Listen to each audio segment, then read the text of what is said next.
या 7 व्यक्तींपासून नेहमी दूर राहा, नाहीतर खूप प्रॉब्लेम्स येतील. इतरांसोबत सकारात्मक आणि निरोगी नातेसंबंध राखणे सामान्यतः फायदेशीर असले तरी काही विशिष्ट प्रकारच्या व्यक्ती आहेत ज्यांचे वर्तन किंवा वृत्ती तुमच्या कल्याणासाठी हानिकारक असू शकते. हे लक्षात ठेवणे महत्त्वाचे आहे की या श्रेणी निरपेक्ष नाहीत आणि वैयक्तिक परिस्थिती बदलू शकतात. येथे काही प्रकारचे लोक आहेत ज्यापासून तुम्ही दूर राहण्याचा विचार करू शकता. 1. विषारी व्यक्ती. या व्यक्ती सतत हेराफेरी, गॅसलाइटिंग, सतत टीका किंवा भावनिक अत्याचार यासारखे नकारात्मक वर्तन दाखवतात. ते तुमची ऊर्जा काढून टाकतात, तुमचा स्वाभिमान कमी करतात आणि विषारी वातावरण तयार करतात. 2. क्रॉनिक तक्रार करते. जे लोक त्यांच्या समस्यांचे निराकरण करण्यासाठी कोणतीही सक्रिय पावले न उचलता सतत तक्रार करतात, ओरडतात किंवा बाहेर काढतात, ते भावनिकदृष्ट्या थकवणारे असू शकतात. त्यांची नकारात्मकता आणि निराशावाद तुमच्या स्वतःच्या मनस्थितीवर आणि दृष्टिकोनावर परिणाम करू शकतो. 3. एनर्जी व्हॅम्पायर्स. या व्यक्ती नाटकात भरभराट करतात आणि सतत लक्ष वेधून घेतात.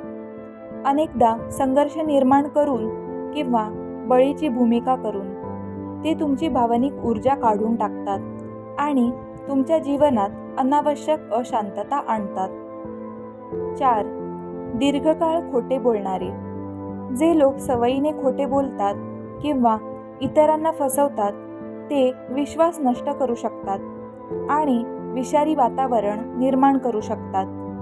सातत्याने अप्रामाणिकपणा दाखवणाऱ्या व्यक्तींशी नातेसंबंध टिकवून ठेवणे भावनिक आणि मानसिकदृष्ट्या खचू शकते. 5. मॅनिप्युलेटर. वैयक्तिक फायद्यासाठी, नियंत्रणासाठी किंवा सामर्थ्यासाठी इतरांची सतत हेराफेरी करणाऱ्या व्यक्ती तुमच्या कल्याणासाठी हानिकारक असू शकतात. ते तुमच्या भावना, निर्णय किंवा कृती हाताळण्यासाठी अपराधीपणा, मोहिनी किंवा फसवणूक वापरू शकतात. 6. अत्यधिक नकारात्मक व्यक्ती. ज्या लोकांचा जीवनाकडे सातत्याने नकारात्मक दृष्टिकोन असतो आणि त्यांच्या निराशावादाने इतरांना सतत खाली आणतात, ते तुमच्या स्वतःच्या मानसिकतेवर आणि कल्याणावर परिणाम करू शकतात.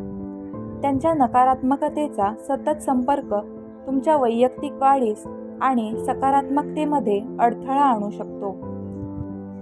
7. जे सीमारेषेकडे दुर्लक्ष करतात. जे लोक तुमच्या सीमांचा सातत्याने अनादर करतात, मग ते भावनिक, शारीरिक किंवा वैयक्तिक असो, तुमच्या कल्याणासाठी हानिकारक ठरू शकतात. तुमच्या मर्यादेचा आदर करणाऱ्या आणि तुमच्या वाढीला पाठिंबा देणाऱ्या लोकांसह स्वतःला वेढणे आवश्यक आहे.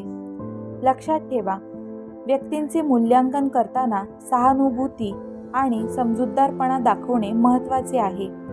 प्रत्येकामध्ये दोष आहेत आणि ते अधूनमधून नकारात्मक वागणूक दाखवू शकतात. तथापि, जर तुमच्या मानसिक आणि भावनिक किंवा शारीरिक आरोग्यावर परिणाम करणारे विध्वंसक नमुने कोणीतरी सातत्याने दाखवत असतील, तर तुमच्या स्वतःची काळजी घेण्यासाठी आणि एकूणच आनंदासाठी स्वतःला दूर ठेवणे आवश्यक असू शकते. तुम्हाला जर हा व्हिडिओ आवडला असेल तर लाईक आणि शेअर करा आणि चॅनलला सबस्क्राईब करा. धन्यवाद.